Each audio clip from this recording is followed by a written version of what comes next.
You know what's ridiculous about this episode? We recorded last week's episode when my truck was still in the shop, and because of your travel schedule, your crazy travel schedule, my truck is still in the shop when we're recording the next episode. Why is that my fault? I don't know. It is. Okay. I mean, I don't leave until the end of the week, so that doesn't make much sense, but we can go with this. I'm okay with taking some blame. Thank you. Thank you. That's all I had. There's a new threat amongst us. Someone that was once seen as our savior is now our threat. Headline from the New York Times. Tech giants, once seen as saviors, now viewed as threats. Cue music. I feel like the people that made this headline haven't watched 80s movies where they were always threats.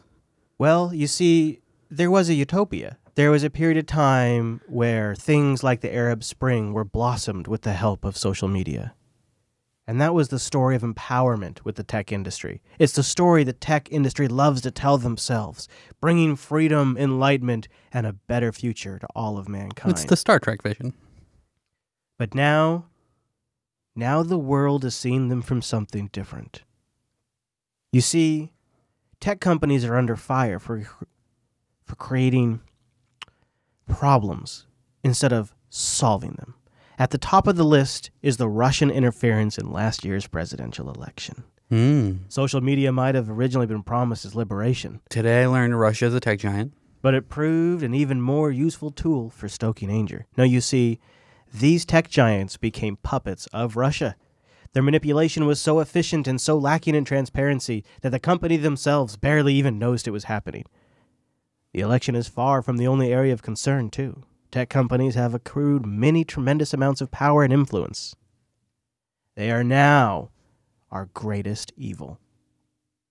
What do you think of that? I mean, if it wasn't for them, we wouldn't have Donald Trump. I can agree, but not for the reasons that they say. Oh, yeah? I would say that tech giants are probably a problem because, the man is trying to silence me. Apparently we have a loose cord under the table. I apologize. No, I think it's the man trying to silence me. Oh, yeah, it was the NSA wiretap. Yeah, I think tech giants are a problem not because they screw up on their websites. I think they're a problem because they have massive lobbying. Oh, I didn't think you were going to go there. I'll tell you why they're a problem. And it's not because of what you said. Oh, privacy invasion, Chris? Is this what it's going to be? No, I mean, that'd be good too. No, I think it's because they compel people to virtue signal all the time. And they make this mass hysteric, everybody has to grab a pitchfork, everybody has to say something. If you don't say something and if you don't say it fast enough, then you're condemning the problem. Not saying anything is the same as making it worse. I feel like that's more... It's horrible to the societal dialogue. I feel horrible, like that's more the people on the platform perpetuating it than the platform, though. Right. Yeah, it's the people. It's not the platform's fault. Yeah, so why is the tech giants evil then? Because, see, this is a false premise that is pushed to you by companies like the New York Times. We'll have a link in the show notes. You see, because there is a thing, Rikai. The New York Times makes money by selling ads, not by selling newspapers. They make money by selling ads. And you get more ad clicks when there's more controversy. Right. That's definitely part of it, absolutely. But also, they're going after their competitor. There should be a big fat disclosure. It says right here, the New York Times competes directly with Google and Facebook in advertising revenue. Oh, that's true. They are direct competitors.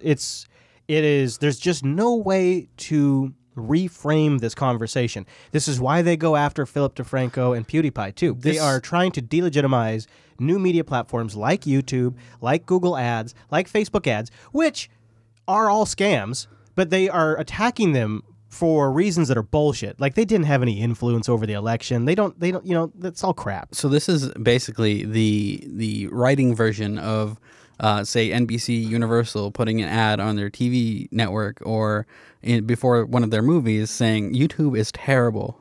Correct, exactly. Yeah. It's absolutely what it is. And they are capitalizing on a political climate of scare and concern around Russian involvement with the election. And they're capitalizing on recent investigative participations that Facebook's been involved in around the Russia investigation and 3,000 ads on Facebook and all this crap. Like they're talking about like these ads actually affect people and like any of this social media advertising actually works. They're pretending like any of that's true and none of it's true. Yeah, if we want to see that it's not true, just look at Twitter.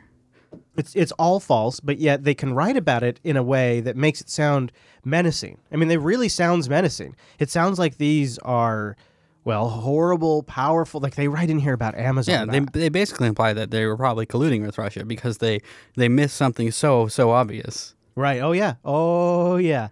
Yeah. They really go after Facebook and Amazon in here and Google. It's interesting, and it's just going to get worse as Google and Facebook and Twitter and Microsoft and all these other tech companies that are in advertising start eating up larger and larger pieces of the pie. And that's really where we're at now, is they are directly hitting the New York Times and the Wall Street Journal and other publications really where it hurts. And it's not subscribers, it's revenue and advertising. Yeah, well, and it says something that they are so reliant on advertising, they haven't found any ways to diversify.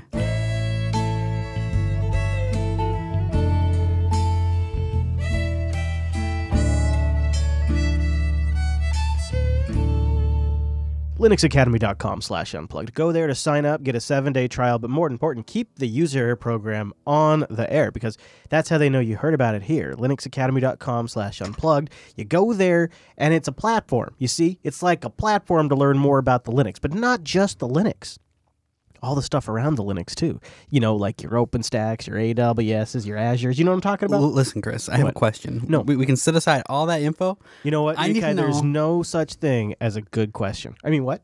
I'm sorry, what? I need to know, can I take courses on Linux Academy and get rich as hell? Because I need some money real bad. Yeah, it's like your Hyperloop to success, if you will, because what you do is you plug your brain directly into Linux Academy.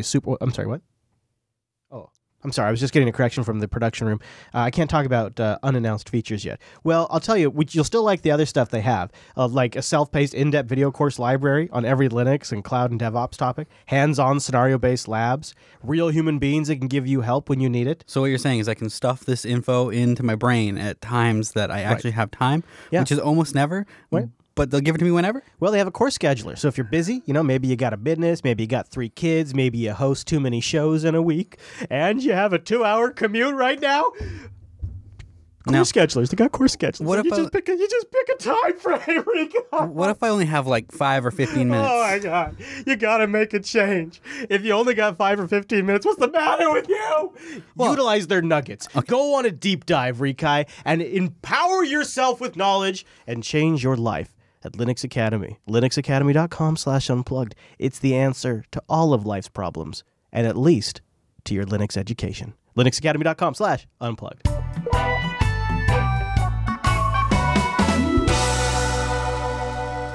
So here's something on the totally other end of the spectrum that I thought maybe would warm us up for today's episode. Okay. I just thought this really just tells you how you never know what it's going to be. This is the real perspective. So there's some guy flying overhead the studio right now in his airplane, and he knows, like, I could die doing this today, because he's literally up there doing, like, flips and tricks, because he's got one of those old prop airplanes, and he's just having a good old time above the studio.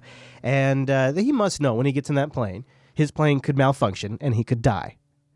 Yeah. I'm going to give you an example of a situation I never would have, thought I would die from. But this man had a heart attack after a 6-inch fish leaped into his mouth.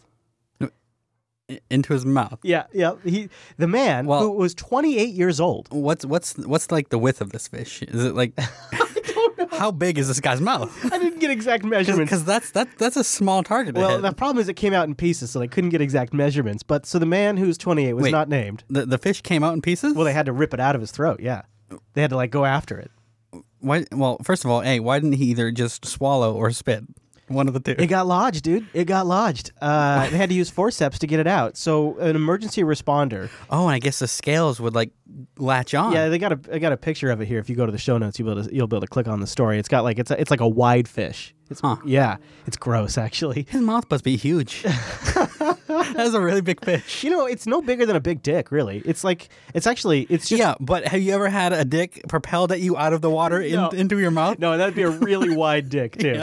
Yeah. So the Matt Harrison's the emergency responder for the Southwestern Ambulance Service shows up on scene in under 2 minutes. Pretty damn respectable, right? And when arriving on scene in a dimly lit pier, there was a man out there fishing and a friend of a man already performing CPR on somebody who was collapsed. How do you perform CPR on somebody with a fish in their mouth? Well, this was the issue. So the medic gets up there. I feel like that would be a better situation for the Heimlich. Yeah, so they get there and he's like, so what's going on? It's like, oh, he's got a fish stuck in his throat. What? I got a fish stuck in his throat. So sure enough, the guy uses something to pry this 28-year-old's mouth open. The paramedic looks down there with his flashlight. Sure enough, sees the ass end of a fishtail sticking out of this guy's throat. And so he goes and gets a pair of forceps and starts going at it, trying to get it out of there. But basically, it's hard to really, in the dark, it was hard to tell the difference between the man's throat innards and the fish innards because it's all kind of the same color, except for the fish was slightly off gray. So he was looking for stuff that was slightly off gray, which is just so gross. And so he starts pulling the thing out in chunks a little bit out of this guy's throat. And suddenly the guy's uvula is gone. And he's like, I knew I only had 1 or 2 attempts to get it out of there. And so he managed to get it out. Then they took one of those like bag things to start respirating the guy and force air down his throat. And then, of course, they rushed him off to the hospital. And he says after 6 attempts, the fish finally came out, and it was mostly in one piece. And to the paramedics' amazement, it was, here you go. It was a whole Dover sole. So it was a Dover sole fish measuring about 6 inches.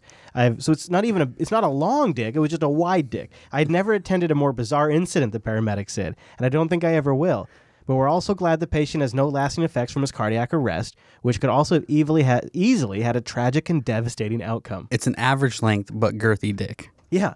You never know. I have an alternative theory. Oh. And I think it's far more likely than a dick and then a dick jumping out of the water into your mouth. I wouldn't undersell the possibility of that, though. I think this guy was just trying to get some cheap sushi. And he didn't want to fess up to that, so he came up with this alternative story. Oh, man. That's your story and you're sticking with it? Have you seen how expensive sushi is? Yeah, well, if you ever want, there is a kind of a cool, this isn't unique to Smoky Point, but there is a sushi belt over here, and it just goes around all the time. You can pick cheaper sushi, and then you just, you roll the dice, see how it goes. It's all good. But if I'm going to pay any money for sushi, it's got to be the good stuff. Yeah, I hear you. Like, you can go real quick up to like $70 in sushi. Oh, yeah. Speaking of the good stuff, this story just keeps getting better and better. So Google has that new Google Mini, for the home. Yeah. Google Home Mini. Google Puck. Yeah, the Puck. Their dot competitor. And it blew up online that turns out a few of them, accidentally were listening to everything always and always transmitting and sending it to Google. I'm sure Amazon's has never done that. No. Well, it turns out that the problem was... first, when I heard that, I was like, "How the hell do you ship that? Yeah. How do you not get that trigger word? How is that not baked in from the very, very beginning? Like, why is that not something that is hard coded into the system where development begins with how do we activate this thing? It was, but somehow they screwed it up. Yep. So it uses this new touch fabric sensor on the top, and the touch fabric sensor on some units. Oh, the sensor was always being sensed. Yeah. So Google's fix is just sending out a software update that disables the touch sensor on all of the Home Minis everywhere. Just, sorry, that feature we announced on stage that you were going to have where you could push to talk, never going to have it. Wow. Which, I actually use that on the Echo. I use that feature, particularly when something loud is going on in the background. I'll use that, or if I have it muted but then want to invoke it specifically, I'll use that. Mm-hmm. Kind of a hacky way to fix it, but it might just be temporary so they don't get their asses suit off. Geez, or talk about just really burning a product's reputation. Yeah, this is not an area you want to be considered creepy. I feel like that could have been solved with a lot more product testing. It does feel like maybe they were pushing it a little bit, trying to get out there. It's okay. This is just Puck Beta.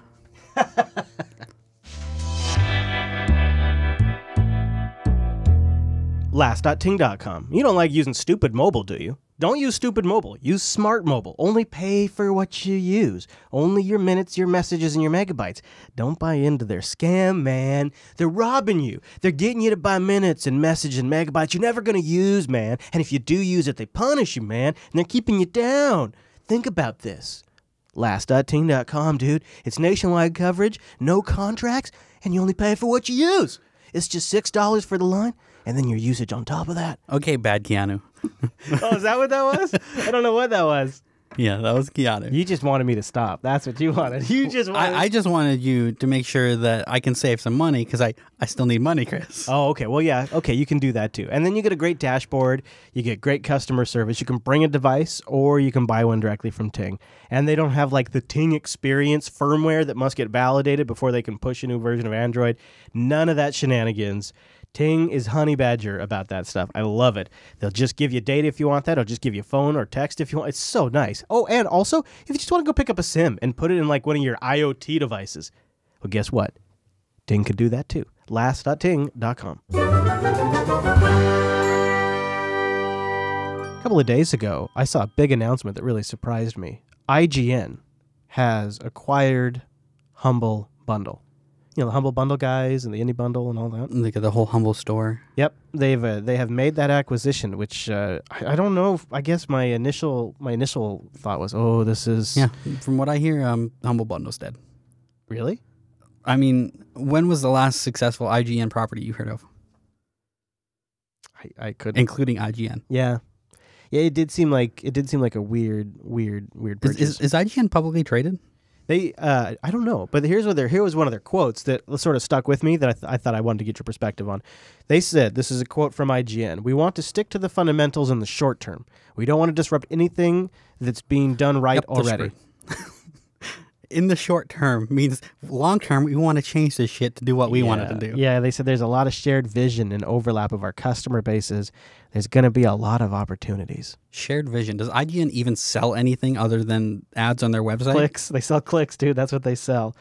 Well, I guess this was bound to happen. I mean, to be honest, Humble Bundle has excited me a lot less recently. It did seem like some of the hype was dying down. I mean, yes and no. They still make a shitload of money off their Humble store because it's one of the best places to get like Steam game sales that aren't on Steam.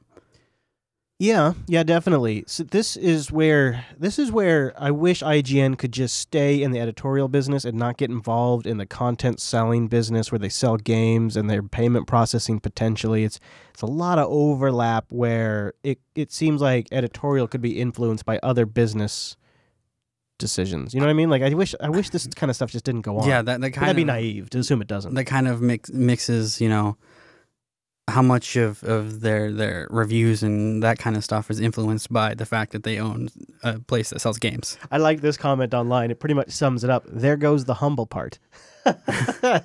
We're not the bundle? Yeah, it's just going to be the IGN bundle now. I mean, it could be worse. They could have been bought by, like, say, GameStop trying to get into better digital distribution. Mm-hmm. Yeah. Because, you know, screw GameStop. Yeah, you're right. It could have been worse. I guess who would have been the better purchase? I wonder if Amazon could have done this right. Because there's been some companies they've bought they haven't screwed up. I think Amazon actually would have been a great purchase. Even if they did decide to, like, discontinue the Humble Bundle and integrate that functionality into Amazon, that would vastly improve Amazon's game category.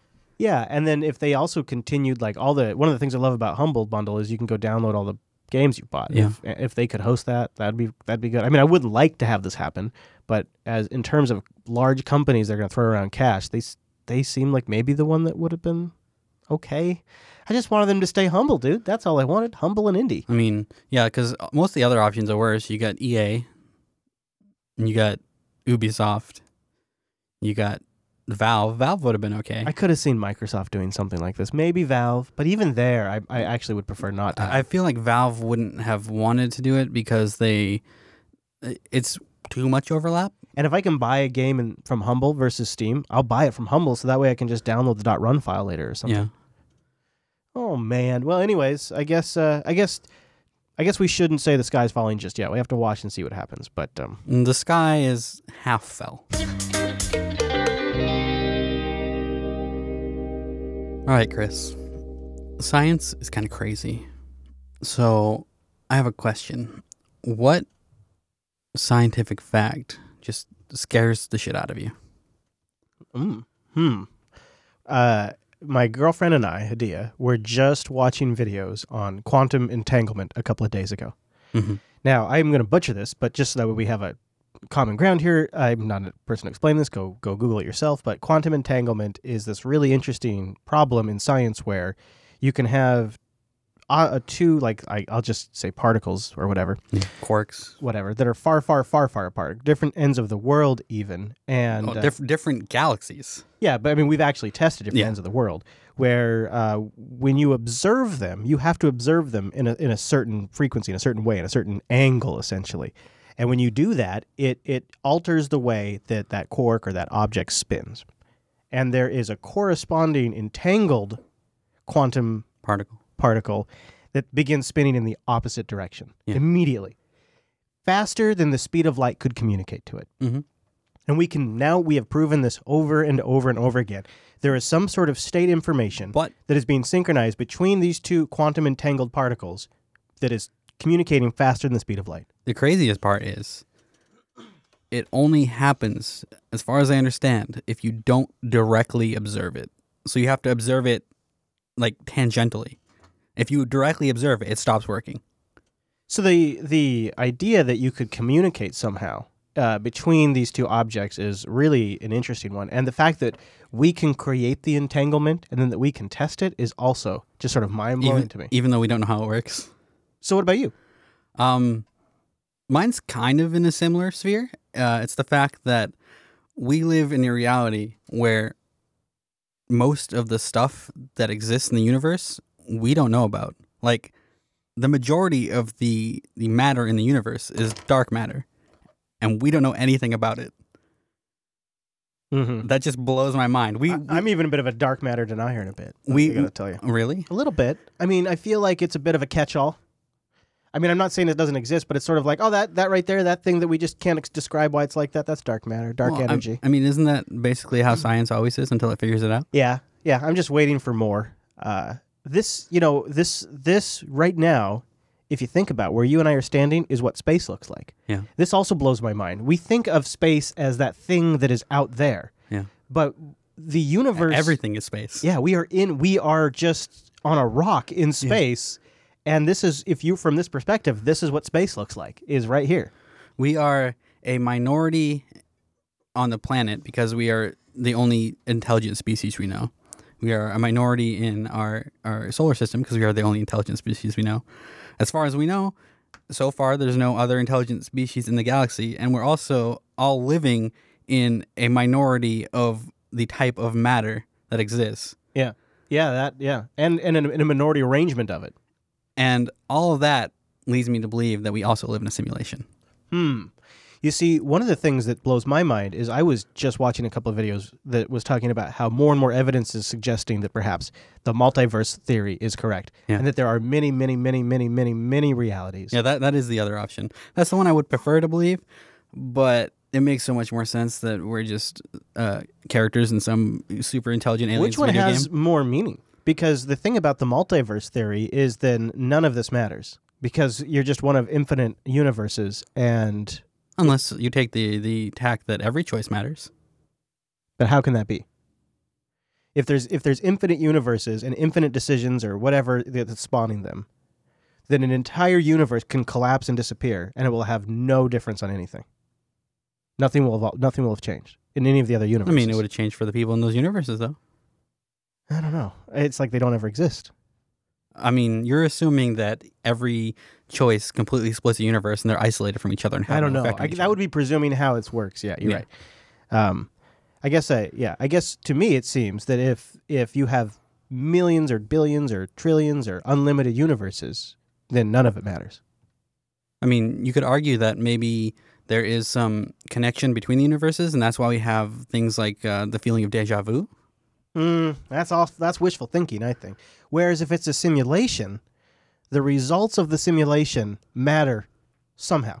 Even if your life is just a metric that counts in one column in a SQL database for an alien race to review, like there is a difference being made by your existence because it is contributing to whatever that simulation is observing. Well, except for when they decide that they don't like how this save is going and then they just load it back up and go in a different direction. But even then, there was some sort of value derived from this being played out. So you're saying that we have more value because we wasted an alien's time?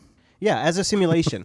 If it's a multiverse, that trillions of realities, It really doesn't matter what any of us do. None of it matters. Now, what if we combine the two and we have a branching simulation where we are just trying to get the best reality inside that simulation? I like it. I think maybe quantum entanglement is an indication of a limitation of a simulation CPU capacity. Maybe. Maybe we're hitting the edges of CPU compute power.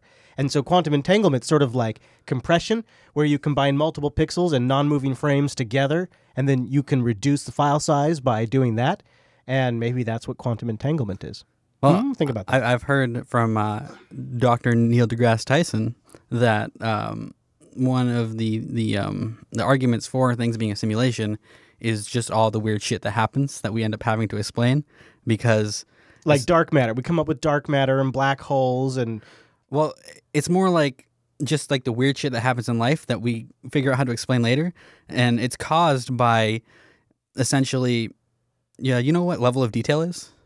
Level of detail? Yeah. What do you mean? Like on computers. Like you have verbose, info, you have like info, debug, No. error. No, like on computers, if you have like a graphical simulation, they highly render everything that's close. Yeah. And as you get further away, they render it less and less because you don't see it as well. Sure. So imagine applying that to our reality. And some of the stuff that ends up being weird is stuff that, is kind of distant from people. And but we still have to explain it because we're curious weirdos. So we figure out a way to explain the bad quality of something, if that makes sense. Yeah, we come up with a theory, and then we back our way into explaining how it works. Yeah. The premise is established first, and then we back our way into what seems to be legitimate science to get there. And then the simulation adjusts to make that right. Oh, no, that's a trip. Yeah. That's a trippy thing to think about. I tend to see it in a way that I think is more Rick and Morty, and that is the universe is more like an animal, and it churns out things to consume over time, and people and planets and stars and matter are part of that. It's not like a sentient animal, so I shouldn't ascribe like intention to it, but it just churns through things and creates new things and turns and churns through them. And I think that's really the totality of it. It's really about a cycle. It's a cycle of life that is happening at a universal level. And there's a lot of little things that happen as these, and I think we try to ascribe more meaning to it than we probably should. I do think another point in the simulation basket would be, doesn't it feel like everything is very, it happens in cycles? Mm-hmm. Which feels like a very computery thing. Well, give me an example. Because like news and politics, that is controlled by cycles. That's controlled by media cycles and PR cycles. Everything from the bottom up. You got the cycle of life. You got the news and politics. You've got weather cycles. You've got the sun traveling, or the Earth traveling around the sun. Yeah. The sun traveling around the galaxy. It just all the way up to the top. It's just everything is circular. That's true. Maybe that's just the natural order of things. Also, we could explain, all the crazy stuff that happens is just aliens getting bored and poking at the simulation. Turn that knob there, turn that knob over there. Let's see what the fuckers do when we do this one. Okay. They've handled all this smaller stuff pretty good. Let's throw a world war at them. Yeah, right. Yeah, I think that's sort of like a modern day God. It's creating like a modern day religion a little bit, I think. Yeah. It's awfully fanciful, and it uses a lot of... Anytime you take what we understand today and try to project it, it feels like it's probably off the mark. Like whenever you look at like 1950s sci-fi movies, and they tried to like go into the year 2000 or whatever, and they always have these clunky pieces of equipment that are so far from what we ended up with, it's because they don't know anything more than the context in which they live in today. And so when they try to project forward, they can only bring with them their own observations. And so when we try to project what could be happening, we're limited by our own observations. I mean, we already kind of started delving into this almost 20 years ago, though. Because if you think about it, The Matrix, it's basically the simulation theory, except instead of aliens, it's robots. Right? Yeah. Yeah, I always kind of figured that's where that came from, and that this theory's been kicking around for a while now. And but we could Elon Musk and others that are more popular today are making it more and more well known. We could also like multi-layer it, because if you think about it, we have our own people simulators, The Sims. So above us could be an alien, and MMOs. But that alien could also be a simulation. We create simulations of environments. We create flight simulations.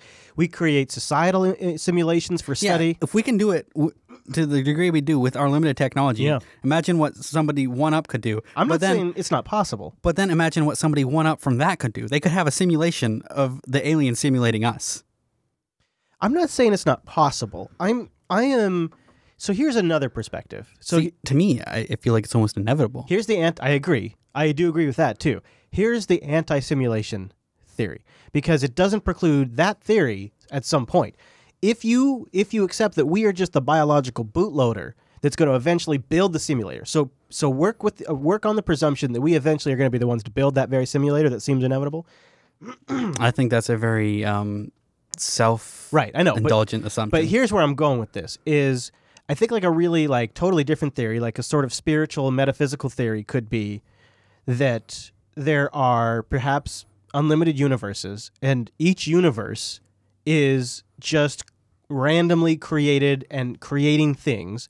And eventually, when you get to a certain stage in creation, biological life is just sort of the next thing that comes together when you have the building blocks that have all come together to create the planets and the solar systems and now the water and the air on those and atmospheres. Like the next thing that just sort of happens is life. And it's not necessarily because of any simulation or any god. It's just the natural result of trillions of years of grinding it out on a universal scale. And what ends up inevitably happening is this dead, dark universe actually ends up creating the very sensory perception that is able to then witness the universe itself.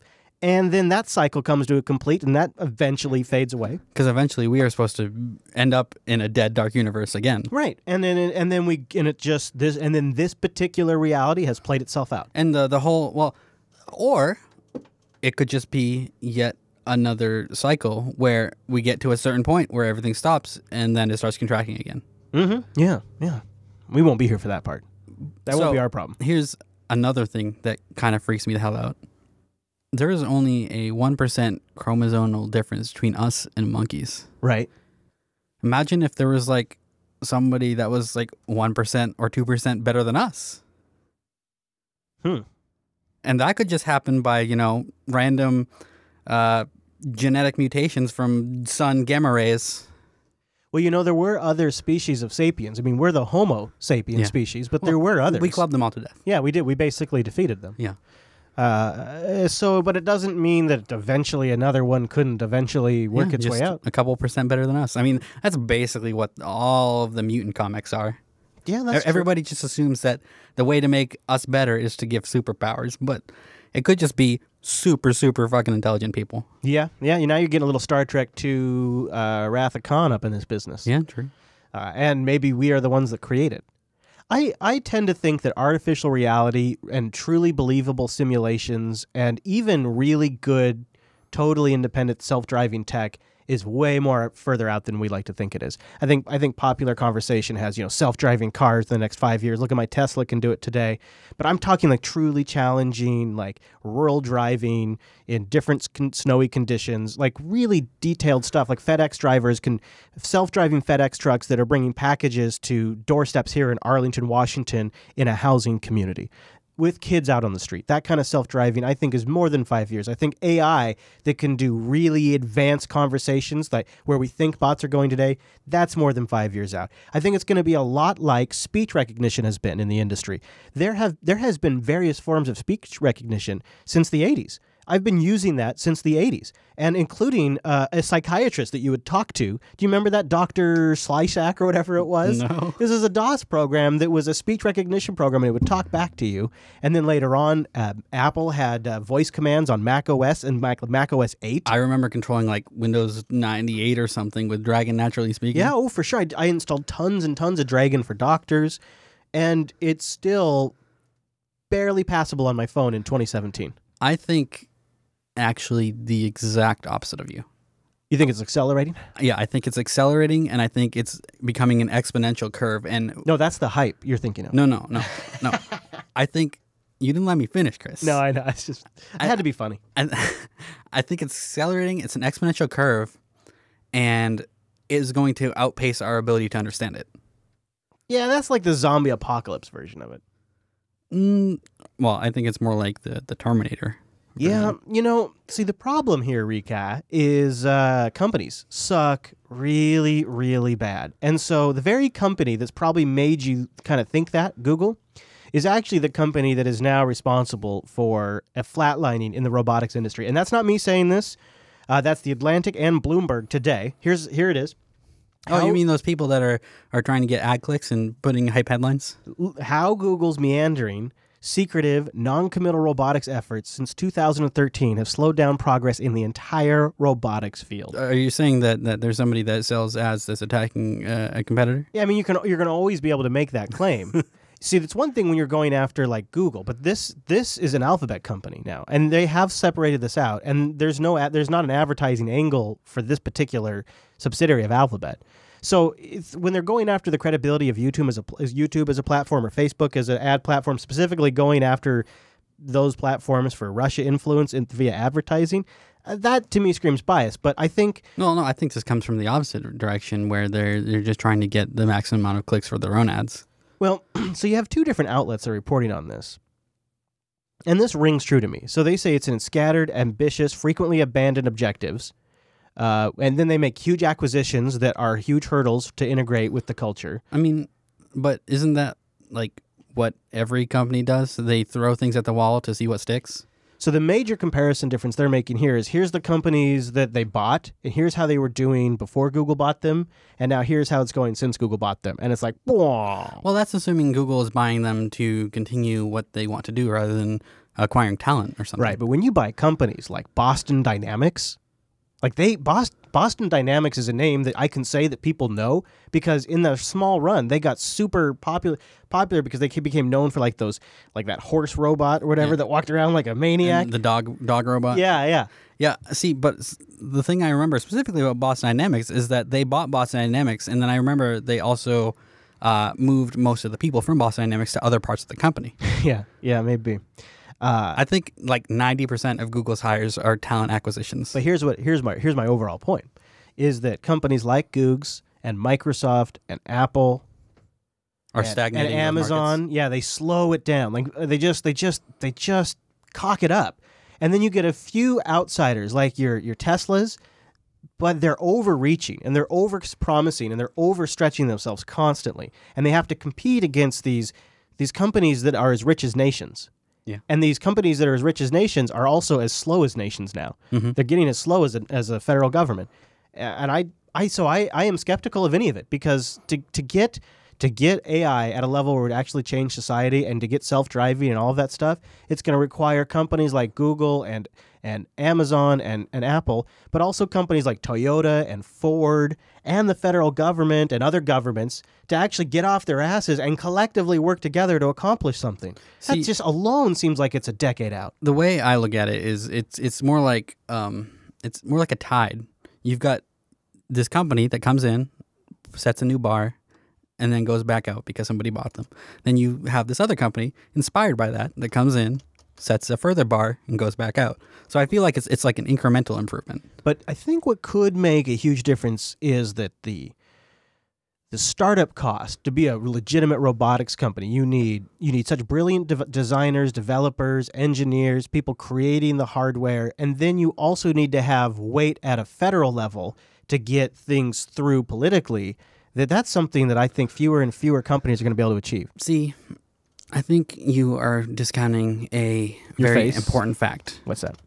Famous people that want to be attached to something that's really good. Maybe. And lots of endless VC funding. I think you could be right, because I think my argument could also have been applied to SpaceX, and they're doing better than I think they would in this frame. So if the market conditions are ripe, perhaps it is possible. So we shall see. I would like it to be sooner than later, but my gut tells me that, like right now, I'm out somewhere that is Like I said, it's about 2 hours from here. My gut tells me that you are done with technology and you just want to live in the woods for the rest of your life. No, so and you're a pessimist. I just don't, there's no real market reason to have great infrastructure out there. So you have like satellite internet, you have some cellular out there, but there's no cable, there's no DSL really to speak of. Well, but then the counterpoint is you got Google trying to work up their Project Loon. You've got SpaceX trying to create their satellite mesh network that's faster than normal satellite. Yeah. There's always counterpoints to everything on both sides, so you can never know what's going to happen. That's what makes it an interesting industry to follow. Well, that's what makes reality interesting to follow. Yeah. All right. So while we're doing I forgot we're doing AskError still. Thanks. Hashtag AskError. If you could have one gadget from a sci-fi movie / brand, what would it be and why? But no magical items and no metachlorians. So it has to be like a real legit sort That's of sci-fi. so easy. The Tricorder? No, the sonic screwdriver Sonic screwdriver? from Doctor Who. Oh, okay. It can do basically anything. You just will at it, and you hack computers, you unlock doors. It's amazing. Yeah, that sounds like a kid's toy. I was thinking like a replicator. It can do medical analysis. It can create things. You wouldn't want a replicator, dude? No. That just blows my mind. You could replicate cash. I could make a replicator. No, like say you could go get a Star Trek The Next Generation replicator in this house. Like we take out the microwave and we put in Captain Picard's replicator that legit works. You know what? Can I change my answer? Computer, $10,000. Can I change my answer? Yeah. I'm going to go back on the sonic screwdriver, and I am just going to take the TARDIS. Ah. What about a holodeck? I mean, the TARDIS would be pretty good. You could endless time travel. Yeah. You could just go to the future when they've created replicators like they inevitably will. I feel like that's borderline magic, though. Is it, though? I kind of feel like it is. But in the context of Doctor Who, the TARDIS is just a really advanced machine. What makes it travel through time? Whatever the thingy. Because I could tell you what makes the Enterprise go to warp. I could describe that from a scientific... I can't tell you that the TARDIS is something that was created by a civilization. It's not something that was just this magical object. Not a magical civilization? No. Okay. Just I feel like that's a hack to the answer. It's too powerful. It's like, it's too much. It's too much. They didn't give any restrictions beyond midichlorians. Well, magical item, it's a tweet, it's a tweet. Yeah. Okay, so I feel like if I don't have a Hail Mary device, like a phone booth. Or a replicator that can create anything. No, I feel like replicator's legit because you can't replicate anything bigger than the replicator. So that's an inherent limitation. And you could replicate parts for a bigger replicator. Yes. Well, I suppose, but you'd have to be able to, I don't know. I feel like that also would be sort of cheating. But what I would do is I would just replicate parts to a larger component over time, I suppose. Yeah. Okay. So a tricorder would be on my list. A holodeck would be pretty nice, and all my stuff are Star Trek items, though, aren't they? Yeah. Well, I mean, I doubled down on Doctor Who. So. A transporter would also be very, very useful. Yeah. Well, no, I don't want a transporter. I'd rather have something. There goes that. Chris, wow. This guy is just trying to silence me today. That's the NSA. It's the NSA. I would not want a transporter. I would rather have something like the TARDIS because the TARDIS transports you. The transporter potentially, depending on who you believe, kills you and creates a copy. I could also go, if I'm going for something that's not Star Trek, Rick's portal gun from Rick and Morty would be pretty cool. I would like that quite a bit. Well, what about the portal gun from Portal? Sure. Although Rick's goes between realities, too. Oh. Yeah, so, you could go to a reality where everybody has pizza all the time. You just grab some pizza and then come back to your reality. That's pretty convenient. Right. So I can't travel through time, but you want to hop realities? Why not? And this isn't a magical device? It's either that. Well, LSD can do it. That's not magic.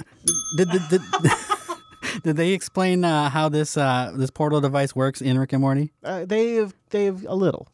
I know a little bit about it. I feel like we're on a similar level here, Chris. Well, it wasn't my go-to. You can have the portal device. I'll have the TARDIS. I didn't start with TARDIS. I ended up on the portal device. You started with TARDIS. Well, that's because I have a better imagination than you. Okay, so this is the last one that I have on my list. This one came in from John 3Voltus, hashtag AskError. It's long, but he did it on Discord. First of all, he prefaced it by telling me that he hates me for ending last still mad about ending last. And I hear him, and if I could come up with a compelling Linux video show that wasn't just me shouting at a camera, I might consider it. Or me clickbaiting. But until I can come up with a legitimate Linux video show that's worth actually producing in video every single week. Hashtag Linux Unplugged video audio only. We do have some plans there. Tune into the latest episode of Linux Unplugged. But he says, why do you guys you guys being Jupiter Broadcasting still even need a video editor. The only technical video show on JB is now TechSnap. I guess you forgot about BSD now. That sucks, man. That hurts when somebody forgets about you. Why do you need a video editor if you don't have video shows? I mean, Rikai's awesome, and he's an excellent asset to the network. But calling him a video editor, it seems a little excessive. He's an excellent co-host, though. Well, it turns out our audio shows, they all still actually have video components that we still release every week. Those videos do need to be put together on some level, and they also take time and effort to put together that... And they have to be encoded, they have to be uploaded, they have to be posted on the different sites and on the CDN. That's all part of the release process that is separate from the audio process. Which actually takes, even setting aside the actual video editing part, the release takes hours just because of the realities of putting together video files. Yeah. I mean, we don't just turn around and release just like the raw recording of the video because it contains stuff that's not relevant to the show. Yeah. Sometimes some of the shows have their intro music put in after the fact. All of the shows have their intro visual sequence put in editing. And then, if needed, levels are fixed in video there. So while they're not video-focused shows, I do edits for both audio and video, and some of the stuff needs to be retimed for every episode. And so everything does have video editing involved. It's just not necessarily something that you would notice. Yeah. Now, the transition that happens is the shows like Linux Unplugged or Coder Radio. Those are audio-only shows, but the MP3 that you download is derived from the video edit of those shows. Yep. So we do a single video edit, and then we produce a video version, a master file that gets encoded into several formats, and we produce an audio file. Everything in the pipeline is uncompressed, so it doesn't get compressed to MP3 until after the video edit. And then that's the original source. So the video editor is actually responsible for the audio versions of those shows that are predominantly, completely, really, audio shows. Now, we have other shows, which is newer for us, like User Error, this one, and Linux Action News, where they are solely produced as audio. There is zero video component during the production of the show, and it is edited as an audio show, and then we derive a video visualization from that audio source. And that's a totally different workflow, a totally different recording format and methodology and editing and all of it. Completely different. And because of User Error specifically, because I edit User Error, I don't really refer to myself as a video editor anymore, just an editor. Yeah. There you go. So if you have a question for us, #AskError, and ask us either on Discord or I like them on Telegram if we can. So we had a #AskError about bringing on future guests, which we're always open to, like maybe Mr. Popey and Wimpy were suggested. Yeah, it's basically down to everybody else's schedules. Yeah. This week, we just did you and I because you're leaving for TwitchCon. On Thursday afternoon. Now, this is, I don't know how deep you want to go into it, but I guess it's kind of a big deal for you because you don't travel very often except for going home. Well, that and... it's actually pretty damn horrible timing, and I wish I could refund everything so I could have an extra $1,000. Yeah, I mean, this was all sort of booked before everything you talked about last week. Yeah, basically a couple weeks before my life changed, I decided, hey, let's spend a grand on going to TwitchCon to try to further my Twitch career. Right, and it seemed like at the time, though, I was like, damn, like, dude's gonna, he doesn't normally travel, especially if he's not going home to see people. And you don't normally really even take time off like that, even though you're still going to do some stuff on the road because you're some sort of maniac. Well, somebody's got to get LAN out. But so that I just thought maybe we'd spend a second. What made you push over that line? What was it?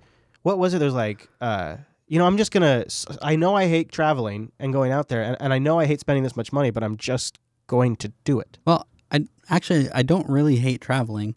I just generally don't. Really? You don't hate like going through security in the airplane? I think it's worse. I think it's worse when you have more people because you're less flexible. Because when you have more people, you can spend less money on the flight because you're not doing it just you. So you get a crappier seat and it's more uncomfortable, and you have to coordinate with people, and that makes the security a pain in the ass. So if you're going solo, it's not so bad, especially if you pick good airlines. Yeah. And I may or may not have booked a business class ticket. Yeah, things like that definitely make it better. If you can do that. But you might be able to write this off as a tax write-off, by the way, because the way some of this work structured, you should look into that. Yeah, maybe. Yeah. But the reason I decided to go was because at the time I was 100% focused on doing Twitch, and that's actually kind of fallen off, which is part of why I regret it now. Not because I don't want to do it, just due to lack of time. Turns out if you're a video editor and you do work on the side and you have a girlfriend and you have another girlfriend and you're trying to move all at the same time, there's not a lot of time. Yeah. Although I did manage to stream last night. Logjam. Oh, good. And so, but you didn't try to like sell the tickets. You could have sold the TwitchCon tickets. No. They're tied to your Twitch ID. Oh, tricky Twitch. They're also unrefundable. My plane tickets are unrefundable. My hotel is actually very nicely being paid by one of my viewers. Oh, cool. Originally, they were going to split the cost with me. Wow. For some reason, they were like, hey, I'm just going to pay your $350. Enjoy yourself. Wow. I don't know why, but I am very thankful to them. Yeah, that's great. Yeah. So, have you come to a peace about it? Like, you're committed? Yeah, I mean, I'm just going to go and I'm going to make the best of it. I'm just going to try to focus on Twitch again as much as I can. I feel like I lost a lot of progress with my Twitch. I was up to 45 subs. I'm down to 18. Mm-hmm. Mm-hmm. A lot of that's because I haven't been streaming. People haven't been coming and resubbing with their Amazon Prime sub. That's kind of why I prefer people subscribe with the monthly option, even though it costs money. But it is difficult to have a passion project and pick up momentum on it and then have to divert your attention and watch the momentum fade. Because that's happened to me now a couple of times on the vlog. Yeah. Where I've had some really good cadence, and then because I've done with the thing that provided the cadence, like maybe a trip to New York, so I watch the views go up, up, up, up, up, and subscriptions go up, up, up, and then I stop and it goes, and it just drops off again. I'm like, oh. Well, the most frustrating part is like, I'm relying on that to succeed to transition in JB to probably hopefully make my life easier overall, so I have more time to do the things. There's a lot of pressure on, a lot of expectations. Yeah. I understand that too. There's definitely projects I've launched where they've got a lot riding on them, and then you don't see it pan out. It's really hard not to sort of, for me, where I go with it is I really start kicking my own ass, and I really start like just beating up on myself, which is really a hard mode to get out of, because when you're trying to be a creative person and come up with fun ideas to do content, the worst way to kill that is to just shit all over yourself constantly. Yep. So it's just a real pain in the ass. So you hoping maybe you go down there, it might get you fired up? You think maybe it might just push you over a little bit, just do it more, take it seriously again, give you maybe a new track? Or well, yeah, it's not that I've lost the passion to take it seriously or that I want to do it less. It's just the lack of time. Yeah. I'm hoping that maybe I'll be able to make some connections so I can collaborate with some people, get some quicker growth, maybe get to my goal sooner so I can make my life overall easier and have more time to focus on it. Mm-hmm. Wow. Man. Oh, by the way, should be fun. For this month in Twitch, subs are half price, so go sub to me.